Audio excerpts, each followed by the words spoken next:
아멘. 오늘은 개선되는 자의 특징이라는 제목으로 본문의 말씀을 좀 살펴보겠습니다. 여러분, 우리가 믿는 신앙이 기독교라고 불리는 이유는 그 믿음의 내용이 정확하기 때문일 것입니다. 예컨대 기독교란 사랑의 종교다라고 할 때 우리는 이 사랑이 무엇을 의미하는지를 잘 알고 있습니다. 매스컴에서 유명 정치인들이나 유명 연예인들이 나와서 기독교를 이야기할 때 그들은 항상 사랑을 말하곤 합니다. 그런데 그분들이 말하는 사랑을 자세히 살펴보고 관찰해 보면 사랑이 인류의 정도로 이해되고 있다는 것을 볼 수가 있죠. 기독교의 사랑 안에는 분명히 인류애가 있습니다.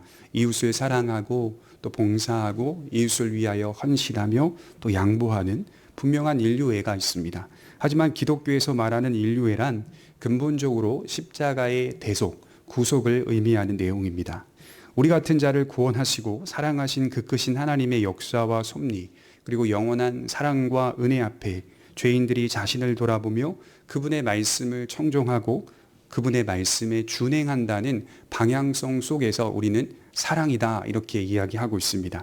그래서 기독교의 방향성은 예수님을 알아가는 것, 즉 하나님을 알아가는 지식이다라고 말씀을 드릴 수가 있죠. 그래서 하나님을 사랑하는 것이지 그분을 제쳐놓고 다른 것을 먼저 사랑한다는 것으로 기독교를 정의할 수는 없습니다. 모든 장로교가 공적으로 받아들이는 표준 문서가 있는데요. 표준 문서 가운데 웨스트민스터 소요리 문답 제1문에 보면 사람의 제일 되는 목적이 무엇인고? 라고 하는 질문이 시작됩니다. 그 질문의 답이 뭐냐면 사람의 제일 되는 목적은 하나님을 영화롭게 하고 영원토록 그를 즐거워하는 것이다 라고 답하고 있습니다. 여러분, 거기에는 이웃을 사랑하는 대목이 없습니다. 하나님을 영화롭게 하고 영원토록 그를 즐거워하는 것이 사람이 제일 되는 목적이죠. 급진적인 사람들은요, 언제나 이 사실을 모호하게 만듭니다. 성경이 가장 많이 강조하고 있는 포스트가 있잖아요. 기둥들이 있는데 그 진리가 있는데도 그들은 이웃을 사랑하는 것이 하나님을 사랑하는 것과 같다고 말하면서 우리가 드리는 예배, 그리고 우리가 날마다 힘쓰는 말씀과 기도를 등한히 여깁니다. 그분들이 생각하는 신앙의 귀결점은 언제나 이타적인 사람이 되는 것입니다. 그렇게 생각을 좀 한 적이 있어요. 공부를 하다가 이제 때로는 제 마음과 제 성향이 예수님을 닮아간다라고 하는 이 사랑에 초점을 맞추다 보니까 제 신앙이 자꾸 도덕적으로 기울어지는 것을 경험할 때가 있었습니다. 그러니까 반대로 또 생각해 보면 때로는 지적인 측면을 많이 강조하다 보니까 때로는 또 지적인 차원으로 기울어질 때도 많이 있었고, 또 사랑이 너무 그리스도의 인격에 초점을 맞추다 보니까 제 자신이 도덕적인 사람이 되려고 하는 이 발버둥 치는 모습들을 발견할 때가 많이 있었다는 것이죠. 그러면서 느끼는 저의 하나의 어떤 그 딜레마가 뭐였냐면, 바른 사람이 되는 게 기독교인가? 라고 하는 딜레마가 있었어요. 자, 제가 초등학교, 국민학교 시절에 저희 반의 학급 급훈이 뭐였냐면, 바른 사람이 되자였어요. 바른 사람이 되자. 성경은요, 모든 사랑은 하나님과의 관계로부터 시작된다는 것을 말하고 이것이 바로 구원받은 신자의 증거라고 이야기합니다. 여러분, 만약에 기독교가 그저 바른 사람이 되자라고 하는 도덕적 측면을 강조하는 종교라면 사실은 우리는 교회로 모일 필요가 없는 거예요. 가만히 한번 생각해 보십시오. 우리가 교회로 모였다. 그리고 유독 교회를 기독교라고 말하는 이유가 뭘까요? 기독교는 그리스도교라는 뜻이거든요. 한자로 그리스도교. 예수 그리스도를 붙잡고 믿는 신앙의 종교다, 이렇게 말을 하는 것이죠. 그래서 제가 이 말씀을 드리는 이유는 기독교의 사랑이 때로는 도덕적으로 흘러나오기도 하고 때로는 지적인 풍성함으로 나타나기도 해요. 그러나 이 두 가지는 다 어디에 초점이 맞춰져 있냐면 사람에게 초점이 맞춰져 있는 게 아니라 예수 그리스도에게 맞춰져 있습니다. 그리스도를 분명히 붙잡고 우리의 신앙의 대상이, 우리가 믿는 대상이 명확한가라고 하는 자기 점검에서부터 출발을 하고 있다는 것이죠. 왜 기독교입니까? 오직 예수 그리스도이기 때문이죠. 예수 그리스도만이 우리를 하나님께 이르게 하실 수 있는 중보자라고 말할 수가 있고, 예수 그리스도만이 인간의 죄를 대속하고 속죄하실 수 있는 구속자라고 말할 수가 있죠. 또 예수 그리스도만이 우리를 구원하실 수 있는 구원자라고 말씀을 드리는 겁니다. 그래서 우리는 신앙의 첫 출발점에 우리의 신앙의 대상이 명확한 것으로부터 항상 출발해야 하는 것이죠. 이렇게 생각하실 수 있어요. 난 지금 명확하게 출발하고 있는데 아닙니다. 우린 때로 우리 신앙이 연약하고 흔들릴 때마다 신앙의 자기 점검을 그냥 뛰어넘어서, 비약이 심하죠. 뛰어넘어서 잘 가고 있다고 착각하고 신앙의 형식 속에 살아갈 때가 있죠. 개혁이라고 하는 것은 항상 첫 번째 자리로 돌아온다는 뜻이거든요. 우리가 십자가의 재단과 십자가의 구속 앞에 돌아와서 거기서부터 자기 점검을 통하여 우리의 신앙이 성숙해 가는 것. 이거는요, 성숙한 사람도 오늘 해야 할 일이고 초신자도 오늘 해야 할 일이고 늘 언제나 이거 계속적으로 해야 할 일이다, 이렇게 말씀을 드리는 거죠. 며칠 전에 우리 이상준 집사님하고 송월교회 재직 세미나를 갔다 왔어요. 이틀 동안 목요일 금요일 재직 세미나를 하는데 강사 목사님이 첫째 날에 에스겔 47장의 말씀을 가지고 이 성소 문지방 밑에서 흘러나오는 물의 본문을 가지고 이제 말씀을 전하셨어요. 이 말씀을 듣다가 저는 그렇게 이제 이해를 했어요. 물이 이제 성전 문지방에서부터 흘러나옵니다. 성소에서부터 흘러나오는데 그 물이 냇가를 이루고 강이 되고 바다가 되고 풍성한 생명의 역사가 그 성전 문지방에서 흘러나오는 그 물의 환상, 에스겔을 본 환상, 그 부분을 계속 설명하면서 다 덮은다라고 하는 하나님의 능력을 말씀하고 계시더라고요. 저는 이 말씀을 들으면서 스스로가 노트하기로는 이제 하나예요. 물이 바다가 돼 온 세상을 덮어. 그것에 저에게는 초점이 있었던 것이 아니라 그 물이 어디서 나오는가? 성전 문지방에서 나온다. 성전 문지방은 뭔가? 그리스도의 제단입니다. 예수 그리스도의 제단. 그냥 다 덮는 개념이 아니라, 다 덮는 것으로 기분 좋아서 룰루랄라 할 게 아니라 그 물이 꼭 그 장소에서 나온다는 거. 예수 그리스도의 구속이라고 하는 그 장소에서 흘러나온다는 사실을 마음에 새기면서 돌아왔던 기억이 나옵니다. 여러분, 성경에서는 이것을 진리라고 표현하고 교회 역사에서는 이것을 교의라고 표현하고 교회의 신앙생활 속에서는 이것을 교리라고 표현합니다. 그래서 공의회가 결정한 걸 교의라고 하고요. 그 교회가 받아서 적용하는 걸 교리라고 해요. 그래서 우리는 교의와 교리를 받아가지고 지금 신앙생활을 하죠. 그럼 여러분, 교의가 뭘까요? 이 진리는 세상이 이야기하고 있는 과학이나 합리적으로 평가받는 진리가 아니라 오직 신뢰와 믿음만 있을 뿐이라는 말이죠. 세상에서는요, 이런 방식의 믿음을 가진 사람들을 광신자라고 말합니다. 그래서 어떤 대통령 후보가 매스컴에서 이거와는 다른 이야기이지만 교조주의라는 단어를 쓰더라고요. 교조주의. 근데 그 교조주의가 나쁜 것이다라고 하는 단어를 쓰시는데요. 이제 그거를 듣고 나서 이걸 교회로 끌어와서 우리 기독교는 이 교조주의를 어떻게 이해하는가? 나쁘지 않게 보거든요. 기독교는 이걸 부정적으로 보지 않거든요. 교회사에서 교조주의는 근본주의 또는 복음주의로 봅니다. 또는 보수주의로 보고요. 이건 과학으로 평가받는 개념이 아니라 신앙으로 받는 거예요. 신앙. 합리성으로 받는 개념이 아니라 믿음으로 받는, 신뢰로 받는 거예요. 그래서 교조주의라 하는 것은 변하지 않는 어떤 원칙을 의미할 때 교조주의라고 말해요.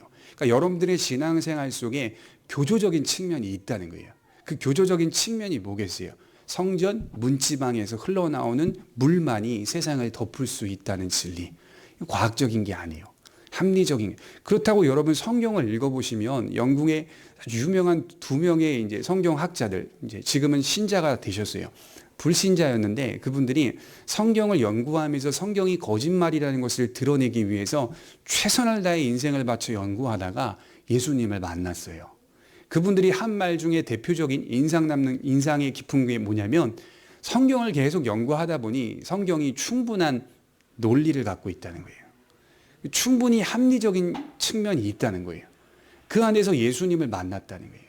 물론 십자가의 죽음과 십자가의 부활이 과학적인 것은 아닐 겁니다. 그러나 역사의 사실이라는 사실을 우리가 믿고 그 안에서 우리는 생명력을 가지며 살아가고 있다는 것이죠.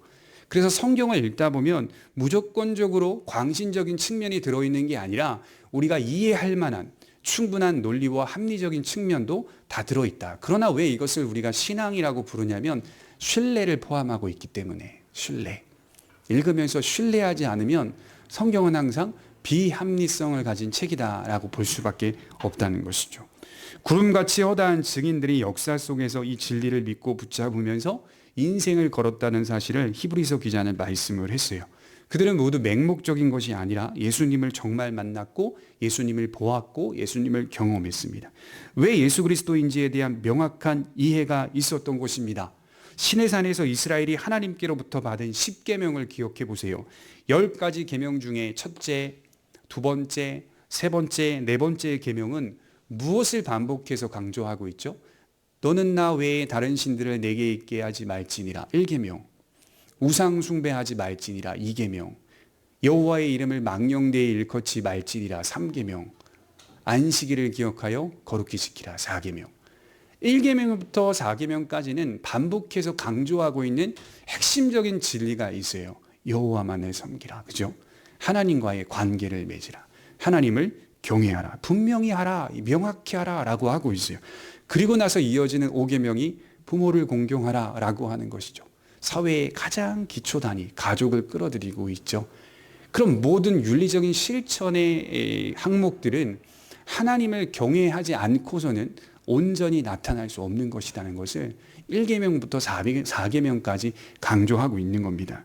그래서 하나님에 대한 신앙만이 참된 신앙이라고 하는 겁니다. 그리고 그 분명한 신앙을 바탕으로 다른 모든 계명들이 우리 삶에 확대돼 가고 있다는 것을 볼 수가 있죠. 그래서 내가 정말 기독교 신자라면 또 거듭난 성도라면 내가 믿는 하나님이나 내가 믿는 예수님이나 나와 동행하시는 성령님에 대해 분명한 입장과 고백이 있어야 돼요. 여러분, 저는 종종 두렵고 불안할 때마다 암송한 말씀들을 읊조립니다. 암송한 말씀을 외우면서 그 말씀을 집중하게 됩니다. 제가 왜 이런 방식으로 지금까지 살아왔냐면 두려움과 불안이 하나님의 말씀을 통하여 떠나가는 것을 제 삶 가운데 경험하기 때문입니다. 불안하고 두려울 때마다 내가 믿는 하나님이나 나와 함께 하시는 하나님, 그 예수님에 대해 흔들릴 때가 많이 있었습니다. 데살로니가전서 5장 9절에 보면 하나님이 우리를 세우심은 노하심에 이르게 하심이 아니요 오직 주 예수 그리스도로 말미암아 구원을 받게 하려 하심이라. 예수께서 우리를 위하여 죽으사 우리로 하여금 깨어있든지 자든지 자기와 함께 살게 하려 하셨느니라. 이런 말씀들은요, 우리의 두려움과 불안을 충분히 몰아낼 수 있는 말씀입니다. 나의 신앙이 어디에 종속되어 있고 어디로부터 안정감을 누릴 수 있는가, 말씀 속에서 그나마 많이 암송하지는 않았지만 암송한 말씀 속에서 또 그 말씀을 집중하고 묵상함을 통하여서 불안과 두려움이 떠나갈 때가 많이 있었다는 것이죠. 대학원 1학년 때 채플 시간에 호스피스 사역하는 목사님이 와서 설교를 하시는데요. 사람이 천국을 가는 그 마지막 장면에 호스피스 사역을 하는데 다른 거 없다더라 이렇게 말씀하시면서 그분이 뭐 성경책을 필 수가 있겠습니까? 그분이 뭐 무릎 꿇고 기도를 할 수 있겠습니까? 그분이 뭘 할 수 있겠습니까? 숟가락 하나 들 수 없는 상황인데 그분들이 하시는 거는 암송한 말씀, 인생 속에서 살아오면서 하나님을 붙잡고 암송했던 그 기억에 남아있는 말씀들을 읊조리는 걸 많이 보았다는 거예요. 여러분, 우리가 그래야 되는 거죠. 말씀을 많이 암송하고 하나님의 말씀 속에 젖어 있으면 꼭 위기 때마다 그 말씀이 이렇게 떠오르더라고요. 꺼내 쓸 수 있게끔 떠올라서 다시 두려움과 불안을 극복하게 만드는 힘이 된다는 것을 볼 수가 있죠. 여러분, 우리는 신앙의 대상을 명확하게 하는 사람들입니다. 우리의 모습이 좀 더 좋은 성품과 좋은 행실로 나타나면 우리는 항상 금세 착각하죠. 우리의 능력과 우리의 재능으로 이루었다고 착각합니다. 그럴 때마다 무슨 일이 벌어지는지 아세요? 신앙의 대상이 희미해집니다. 저에게 육신의 아버지는 명확합니다. 또 저에게 육신의 어머니도 명확합니다. 제가 저의 아버지나 어머니를 명확하게 바라보지 않는다면 그분들은 아버지가 될 수가 없고 어머니가 될 수 없습니다. 학창시절을 생각해 볼까요? 사춘기 시절에 아주 가끔씩 의심했던 적이 있어요. 저분이 우리 엄마가 맞나? 저분이 우리 아버지가 맞나? 아주 가끔 의심했던 기억이 있습니다. 여러분, 계속 그런 의심 속에 휩싸이다 보면 언제나 의심스러운 일이 돼버리는 거예요. 저분이 내 아버지나 어머니가 맞을까? 의심하면서 함께 살아갈 수밖에 없는 거예요. 목사님은 왜 당연한 말씀을 하실까? 이렇게 생각하실 수 있습니다만 오늘 본문이 그렇습니다. 여호람이라고 하는 이스라엘의 9번째 왕이 등장하는데 아합의 아들 아하시아가 먼저 죽었고 형제입니다. 그리고 나서 다음 형제인 여호람이 왕이 되었어요. 아하시아는 2년밖에 통치하지 못했죠. 매우 짧은 기간 동안 통치했습니다. 그가 죽자 그의 형제 여호람이 이스라엘을 12년 동안 통치했다라고 기록하고 있어요. 그런데 성경이 그를 평가하고 있는 말씀을 보게 되면 이렇게 기록되어 있어요. 우리 1절을 한번 볼까요? 1절부터 3절까지가 전체 평가이거든요. 1절에 유다의 여호사밧 왕 18째 해에 아합의 아들 여호람이 사마리아에서 이스라엘을 12해 동안 다스리니라. 그가 여호와의 보시기에 악을 행하였으나 그의 부모와 같이 하지는 아니하였으니 이는 그가 그의 아버지가 만든 바알의 주상을 없이 하였습니다. 그러나 그가 느밧의 아들 여로보암이 이스라엘에게 범하게 한 그 죄를 따라 행하고 떠나지 아니하였더라. 자, 그에 대한 전체 평가를 보게 되면 어렴풋이나마 그를 칭찬할 수 있는 대목을 발견하게 되죠. 또 어떤 학자들은 그가 신앙에 대하여 어느 정도의 개선 의지를 가지고 있었다라고 평가하기도 합니다. 어떻게 알 수 있을까요? 그의 아버지와 그의 어머니가 세운 바알의 주상을 없앴기 때문입니다. 자, 부모님의 주상들을 없앴다는 말은 나름대로 높이 평가할 만한 일입니다. 아버지 아합은 죽었지만 지금도 궁궐을 장악하고 있는 사람이 누구죠? 바로 어머니 이세벨이었어요. 여전히 이세벨은 궁궐을 장악하고 있었어요.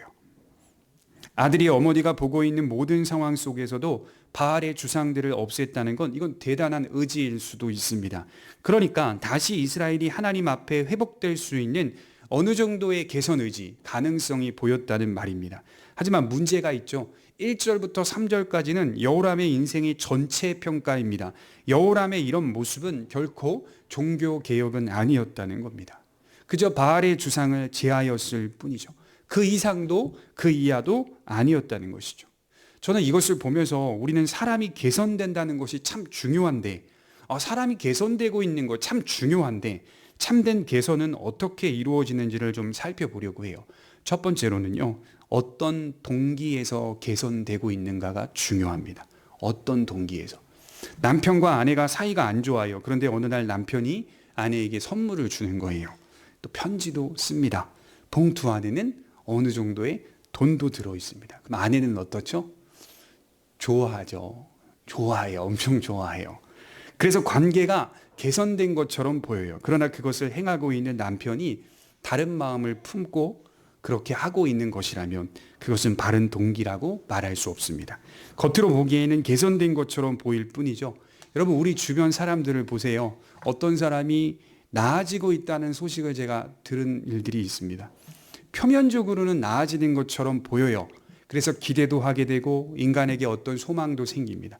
하지만 그의 본심은 여전합니다. 여호람은 사실 아무 이유 없이 그저 그런 행동을 한 것뿐이라고 생각해요. 그냥 바알의 주상들을 그냥 없앤 거예요. 마음에 들지 않아요.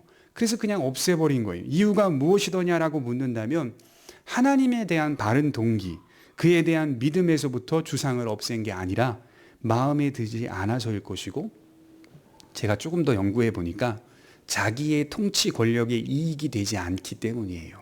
자기 통치 권력에. 여호람이 바알의 주상들을 없앴다는 소식이 우리 지난주 말씀드렸죠. 엘리야의 생도들에게도 들리지 않았을까요?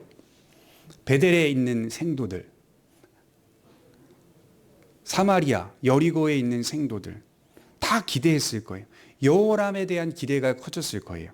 드디어 하나님께서 북이스라엘을 돌아오게 하시는구나. 하지만 그 기대도 잠시 여호람은 여로보암의 길로 행하였다. 이렇게 말씀을 하고 있어요. 3절에 보시면 그의 부모와 같지는 아니하였으나 느밧의 아들 여로보암의 죄를 따라 행하고 거기서 떠나지 아니하였더라. 여러분, 여로보암의 죄악은 무엇이죠? 열왕기상 12장 28절에 보면 이에 계획하고 두 금송아지를 만들고 무리에게 말하기를 너희가 다시는 예루살렘에 올라갈 것이 없도다. 이스라엘아, 이는 너희를 애굽 땅에서 인도하여 올린 너희의 신들이라 하고 하나는 베델에 두고 하나는 단에 둔지라.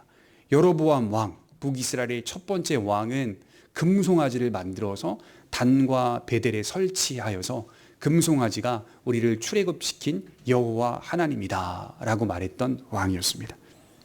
그 왕의 길로 여로보암이 행하였다라고 말씀을 하고 있어요. 바알의 주상들을 없앤 것은 매우 잘한 일이고 어렴풋이 칭찬할 만한 일이지만 사실 그것은 자신의 통치 권력을 더욱 견고히 하기 위함이었던 것입니다.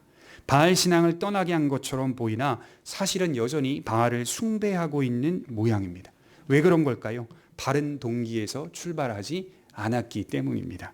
우상의 형상만 달라졌을 뿐 같은 우상을 섬기고 있는 겁니다. 그래서 바른 동기에서 출발하지 않는 믿음은 맴돌 뿐입니다. 자꾸 맴돌아요. 우상만 바뀌고요. 형상만 바뀌고요. 방식만 바뀔 뿐이지 본질적으로는 우상 숭배다. 죄의 길에 서 있다.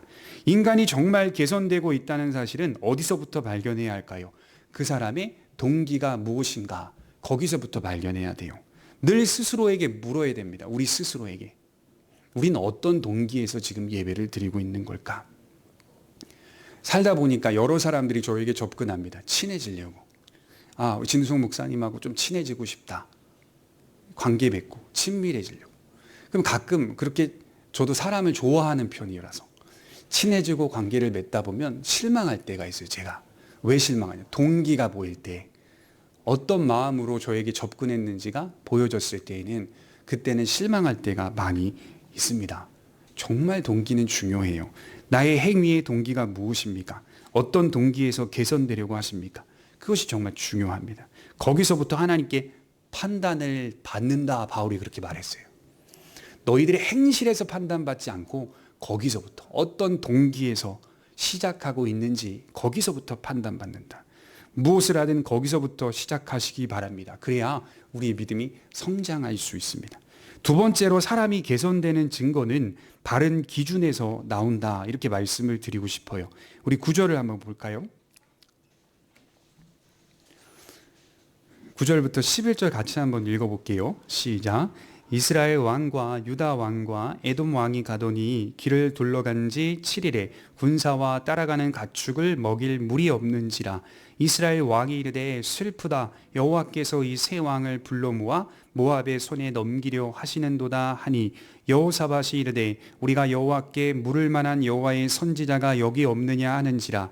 이스라엘 왕의 신하들 중에 한 사람이 대답하여 이르되 전에 엘리야의 손에 물을 붓던 사밧의 아들 엘리사가 여기 있나이다 하니.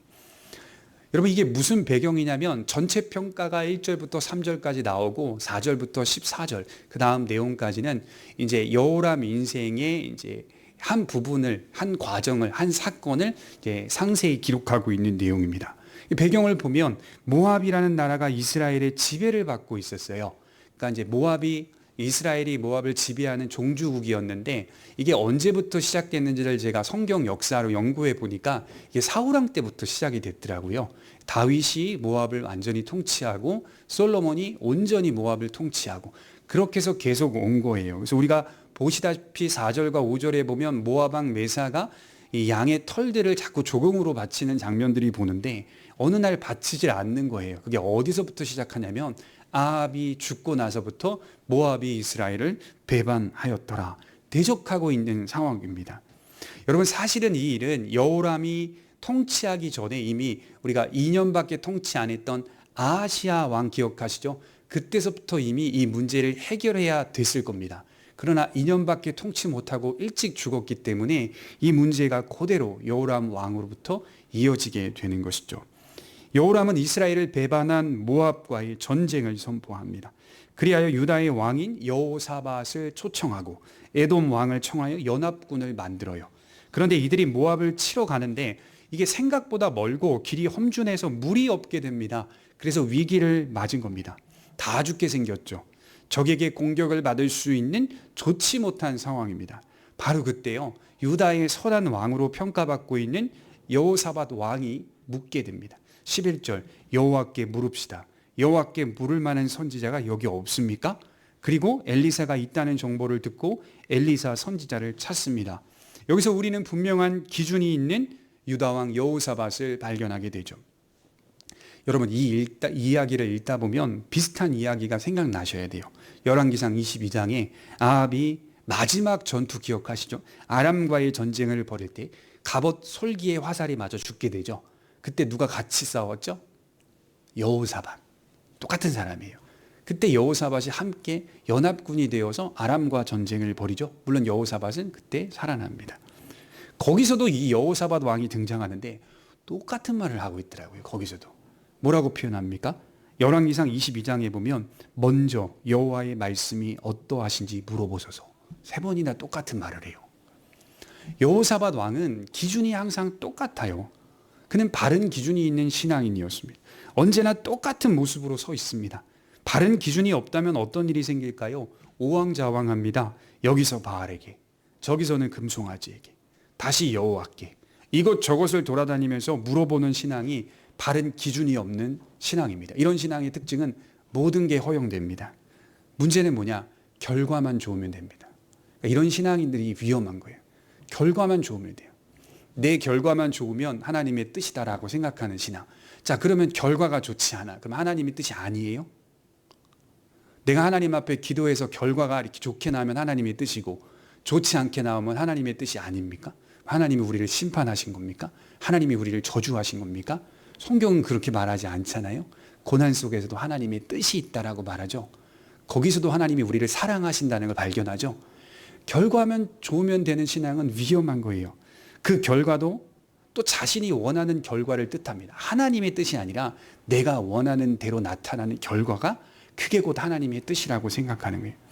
여러분, 여호사밧은 결과에 목매는 신앙이 아니라 과정입니다. 하나님께 물으소서. 하나님의 뜻이 어디 있는지를 물으소서. 거룩하신 하나님 앞에 여기서 당당히 설 수 있는 사람이 얼마나 되겠어요?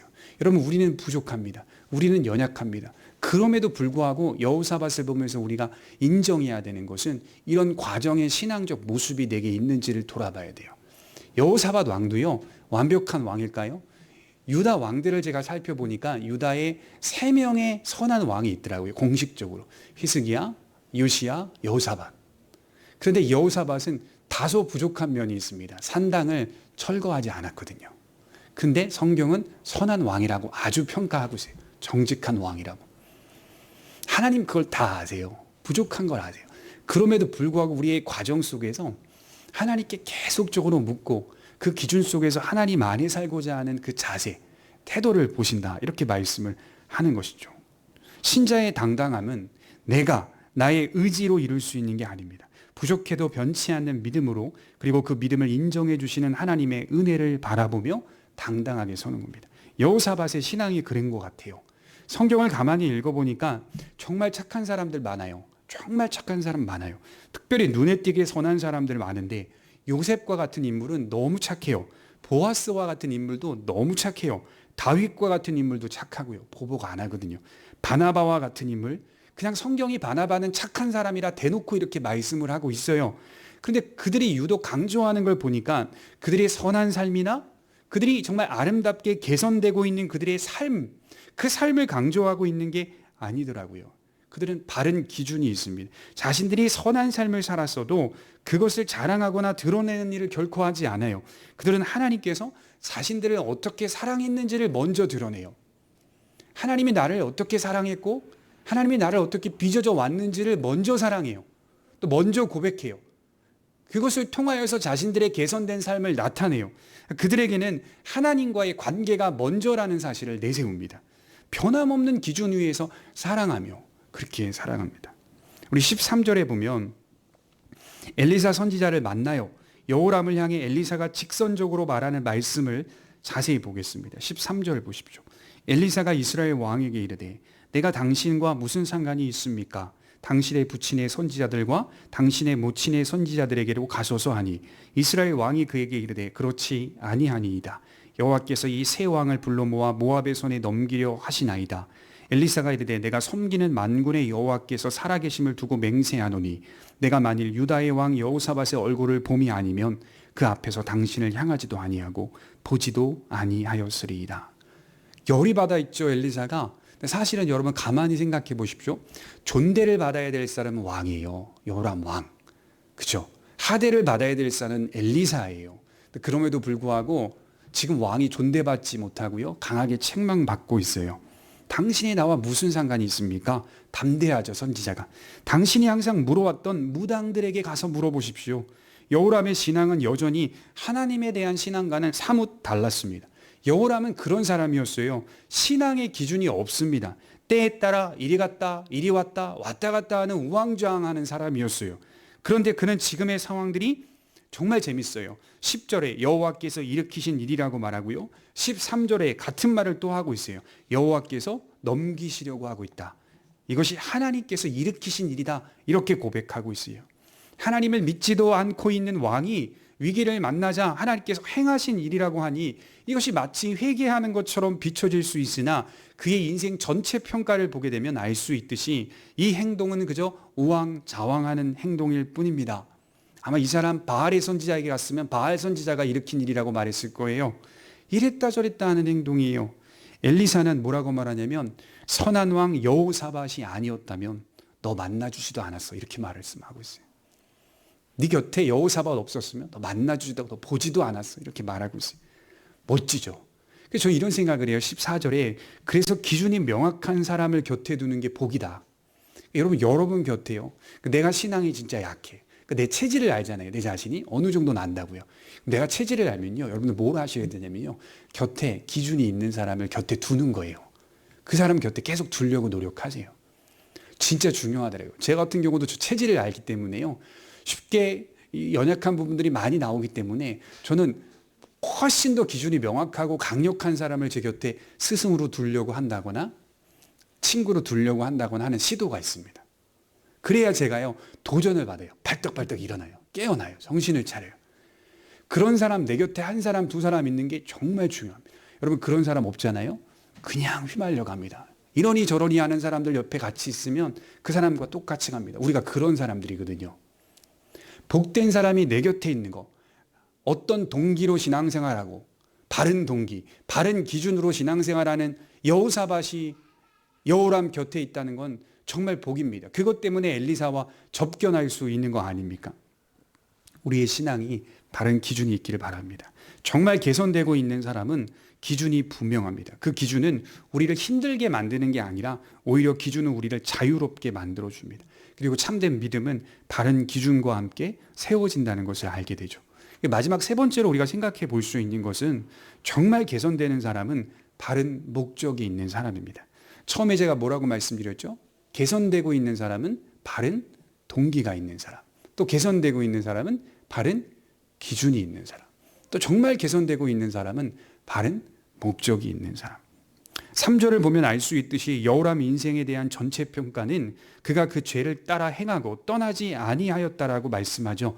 다시 말해 바알의 주상을 없앴다고 해서 다른 목적을 둔 것은 아니었다는 거죠. 예컨대 선한 왕들은 바른 목적을 가지고 우상을 없애는 일에 진력합니다. 어떤 목적이죠? 신앙을 회복하는 그 일에 착수하기 위해서. 목적이 하나님에 대한 통치와 신앙을 회복하는 거죠. 유다의 아사왕, 우상을 다 없애요. 아세라상을 없애요. 엄마가 자기의 친엄마가 아세라상을 세우네? 엄마의 왕위를 폐위시켜버립니다. 얼마나 멋진지 몰라요. 여러분 히스기야는 또 어떻습니까? 여호사밧도 똑같아요. 주상들을 막 없애는 일들을 열심히 합니다. 이유가 뭡니까? 요시야는 어떻습니까? 다 하나님의 통치가 이스라엘 안에 들어오도록 신앙을 회복하는 그 일에 전 인생을 쏟는 것 같은 힘을 다 쏟습니다. 하지만 여호람은 주상을 없앤 것 빼고는 악한 왕과는 다르지 않습니다. 죄를 따라 행하고 그 죄에서 떠나지 아니하였습니다. 인생 전체가 목적의식이 없어요. 목적이 있다면 오직 자신에게 목적이 있었던 사람이 여호람이었죠.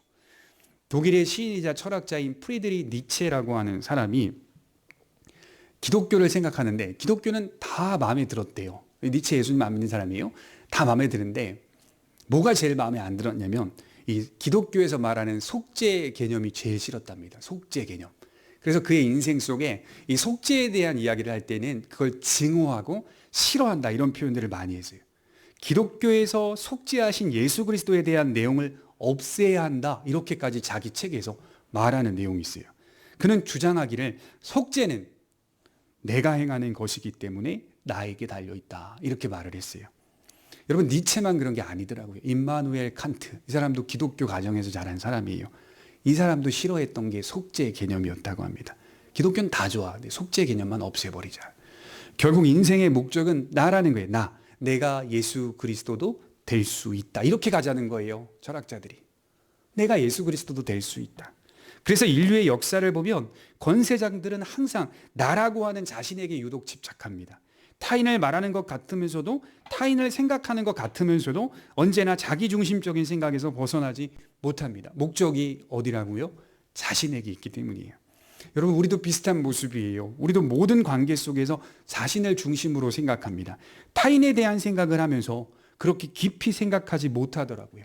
우리 그렇습니다. 그러니까 제가 좋은 일을 하면서도 말이나 행동으로 꼭 잘못된 모습을 보일 때가 있습니다. 그럴 때는 제가 좋은 일을 하면서도 잘못된 모습들을 보이고 있는 걸 보면서 참 이게 모순적이다라는 것들을 깨달을 때가 많아요. 왜 그렇죠? 타인을 생각하면서도 나 중심의 생각에서 벗어나지 못하거든요. 그러나 기독교를 한번 생각해 보십시오. 기독교는 언제나 나 대신에 우리 대신에 그리스도께서라는 정신에 기반을 두고 있습니다. 처음에 기독교회가, 초대교회가 지나고 나서 이제 공의회가 세워지게 되죠. 공의회가 세워지고 교회의 대표적인 회의에서 교리를 확립해 가요. 교의라고 하는데, 교의를 확립해 가는데 그중 가장 중요한 개념이 뭐였는지 아세요? 니케아 회의, AD 313년경에 콘스탄티노플 회의, 에베소 회의, 칼케돈 회의, 이런 중요한 회의에서요, 가장 중요한 개념이 정립돼서 지금 2000년이 넘는 시간 동안 흔들리지 않는 기독교의 포스트가 있는데, 그게 뭐냐면요, 나 대신에 우리 대신에 라고 하는 개념이에요. 나 대신에 우리 대신에. 이게 기독교의 가장 중요한 정신입니다. 나 대신에 우리 대신에 그리스도께서 행하셨다. 모든 것은 이 개념에서 출발한다고 말했어요. 이 정신이 우리 신앙에 뿌리 깊이 자리를 잡으면 우리는 하나님의 영광을 위한 목적의식을 갖습니다. 우리 대신에 그리스도께서라는 이 정신은 우리의 선한 행실 속에 우리 자신이 드러나지 못하게 만들어 줍니다. 선이 더 온전하게 드러나도록 해집니다. 바울이 뭐라고 그랬죠? 그렇게 좋은 일 많이 하는데도 나는 채무자다, 이렇게 말했어요. 빚진 자다. 나 대신에 우리 대신에 라고 하는 기독교의 정신이 바울의 마음속에 충만히 있는 거예요. 우리 자신을 생각할 수 없게 만듭니다. 복음을 전하면서도요. 교회가 그렇게 많이 바울 때문에 세워지는데도 바울이 그 교회를 관장하려고 하지 않잖아요. 지교회마다 각 일꾼들을 막 세워가지고 뛰어나오잖아요. 저 같으면 그 자리에 주인 되겠다, 이렇게 생각할 수 있는 거 아닙니까? 자기는 계속 세우고 선교사로 산다는 게 이게 말이 됩니까? 안정되고 싶지 않겠어요? 인간이 얼마나 게을러지고 싶은 천성적인 그 모습이 있는데 돌잖아요. 왔다리 갔다리 왔다리. 계속 같은 데를 돌면서, 배 타고 돌면서. 바울에게는요, 그런 선한 일을 하면서도요, 자신을 드러낼 수 있는 이런 공간이 없어요. 그리스도께서 나 대신에 죽으사라고 하는 기독교의 정신이 분명하게 있기 때문에, 그래서 자기를 부인하며 자기 십자가를 지는 유일한 방법은 나 대신에 우리 대신에라고 하는 정신입니다. 자기 부인의 역사가 실제로 일어나는 것을 경험합니다. 우리 대신에 그리스도께서라는 개념이 이제 내 신앙 속에 들어와 누군가에게 헌신하고 양보하고 사랑하는 것이 진심으로 이루어지게 된다는 겁니다. 바른 목적은 하나님의 영광을 위한 삶을 뜻하죠. 이것은 내가 유명한 사람이 되어야만 할 수 있는 게 아니에요. 좀 크고 좀 더 넓어지면 가능하겠지라고 생각해서는 안 됩니다. 지금 우리의 자리에서 충분히 가능한 일이에요. 문제는 우리는 항상 여기 이 자리를 만족하지 못하고 여기서 하나님의 영광을 위한 삶을 계획하지도 않습니다. 여기서, 오늘 여기에서는 계획하지 않아요. 언제 계획하죠? 나중에 주시면, 응답하시면, 그때 비로소 계획하려고 노력하는데, 여러분, 하나님은요, 큰 걸 원하시는 게 아니에요. 돈이 부족해서 돈을 원하시는 게 아니잖아요. 여기 오늘 이 자리에서, 지금 현실에서, 지금 처한 형편에서 오늘 하나님께 목적의식을 두고 살고 있는가? 하나님 이걸 보시는 것 같아요.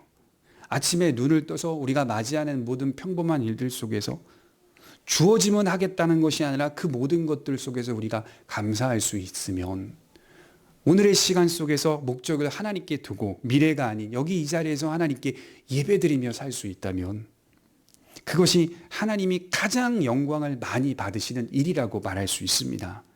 생각해 볼까요? 모압을 쳐서, 모압을 이겨서, 물론 이겼어요. 정복하는 일이 하나님께 영광이 된다고 생각하십니까? 모압 치고 모압 이겨서 정복하는 일이 하나님께 영광이 된다고 생각하세요? 여러분 한번 스토리를 읽어보세요. 이게 좀 말이 안 되는 게 뭐냐면 여호람 같은 인간이 어떻게 이겨야 합니까? 죄송하지만 제가 하나님이라면 이거 져야죠. 모압을 어떻게 이기게 하십니까? 그렇지 않아요? 근데 모압이 이겨요. 북이스라엘이 이겨요. 철저하게 모압은 실패하고 패배하고 돌아가요. 하나님 뭘 말씀하시냐면 하나님의 은혜와 긍휼을 드러내시고 동시에 어떤 상황에서도 나는 거기서도 하나님이시다 이걸 드러내시는 거예요. 나는 거기서도 하나님. 너희들의 이성과 계산과 어떤 방정식과 공식을 통하여 하나님을 딱 답을 내리지 말라는 거예요. 딱 답을. 제가 아주 오래전에 읽었던 이제 책들 속에 다 읽고 나서 제가 한 문장으로 제가 정리한 거를 좀 좋아하는 편인데 문장으로 이렇게 썼어요. 믿음 더하기 불신은 믿음이다. 이렇게 쓴 적이 있었어요. 아주 오래전에. 믿음 더하기 불신은 믿음이다. 여러분 믿음 더하기 불신은 불신이죠. 믿음 더하기 믿음이 믿음 아니에요? 그렇지 않아요? 근데 제가 여러분들께 한번 여쭤볼게요. 여러분들은 믿음 더하기 믿음 그렇게 사셨습니까? 아니잖아요. 믿음 더하기 불신은 믿음이라니까요. 하나님이 죄인을 구원하시는데 이 방법을 쓰시는 거예요. 근데 사실 이 방법은 물리적인 법칙으로 계산 공식으로는 사실 이게 나오지 않는 답이거든요. 근데 그걸 믿음이라고 하세요. 하나님이. 왜 그런 걸까요? 하나님은 우리의 이성으로 이해할 수 있는 분이 아니기 때문이에요. 그렇다고 추상적이라고 말씀을 드리는 게 아니에요. 그렇지만 우리가 무한하신 하나님, 유한한 존재가 무한을 평가하고 무한에게 잣대를 들이밀어서 계산하여 공식을 낸다는 건 사실은 이건 교만한 거 아닙니까? 그러니까 하나님은요, 타락한 자에게, 타락한 이스라엘 왕에게도 때로는 승리를 주셔요. 근데 그 승리를 주시는 니 잘났다라고 승리를 준 게 아니라 거기서도 하나님이신 것을 드러내세요. 거기서도. 그러니까 여호사밧, 여호람, 그 다음에 같이 함께 연합했던 에돔 왕까지도 하나님을 경험하는 거예요. 여기서도 하나님. 여호람은 우쭐에서 왔겠죠. 그러나 그러지 않습니다. 거기서도 하나님이시다. 그래서 모압을 쳐서 모압을 이겨서 정복하는 일이 하나님께 영광은 되는 게 아니라 벌을 주는 게 마땅하다 여길 수 있습니다만 사실 하나님이 원하시는 건 북이스라엘의 오늘이 아니었을까요? 오늘. 모압을 쳐라 이게 아니라 이스라엘은 모압이 배반을 했든 안 했든 그게 중요한 게 아니라 너희들의 오늘이다 오늘. 전쟁 나가지 말고 오늘을 봐라. 오늘 너희는 잘 가고 있느냐? 오늘 너희는 예배하고 있느냐? 바로 오늘이었어요. 그러니까 바른 목적을 가진 자는 언제나 오늘을 목적 삼습니다. 그러니까 여러분들 오늘을 목적을 삼으시기 바랍니다. 오늘입니다. 오늘 눈을 뜨면 오늘이 나의 목적이에요. 하나님께 영광 돌리는 오늘의 목적. 그리고 다시 잠들 때 그 목적을 달성했는지를 또 돌아보는 겁니다. 길게 보지 마세요. 오늘입니다. 오늘 있다가 없어지는 안개니라. 야고보가 그렇게 말했잖아요. 하나님의 뜻이라면 이것이나 저것이나 행할 수 있으리라. 야고보가 그렇게 말씀을 하였거든요. 우리가 산다는 건 모든 것들이 하나님의 관장하심 속에서 그날 주시는 능력을 우리가 이것도 행하고 저것도 악의 기저귀도 갈 수 있는 것, 이것이 내 힘, 보편적인 나의 능력 같죠? 아닙니다. 이것이나 저것을 행할 수 있으리라. 하나님의 뜻이면 하나님이 다 관장하고 계시는 거예요. 그 안에서 오늘 하나님께 영광 돌리며 사는 거라고요. 결론을 내리려고 합니다. 정말 사람이 개선되고 있는지를 확인하는 방법은 바른 동기와 바른 기준과 바른 목적이라고 했어요. 바른 동기란 정결한 믿음을 뜻하는 것이고 바른 기준이란 하나님의 말씀을 뜻하는 것이고 바른 목적이란 하나님의 영광을 의미한다고 말씀을 드렸습니다. 이것을 신약 성경 안에서 다시 환원해서 생각해 보니까 이게 바울이 말한 믿음과 소망과 사랑이라고 정의했습니다. 바른 동기는 믿음일 것이고 바른 기준은 사랑일 것입니다. 하나님에 대한 사랑, 그를 알고자 하는 사랑을 말하겠죠. 그럼 바른 목적은 뭡니까? 소망을 의미할 것입니다. 궁극적인 소망을 가진 자들이 내 현실 가운데 살아내는 삶이 바로 소망이죠. 바른 목적이죠. 우리 모두에게 바울이 말한 믿음과 사랑과 소망이 오늘 현실에서 아름다운 조화를 만들어내기를 주님의 이름으로 축복합니다. 기도하겠습니다.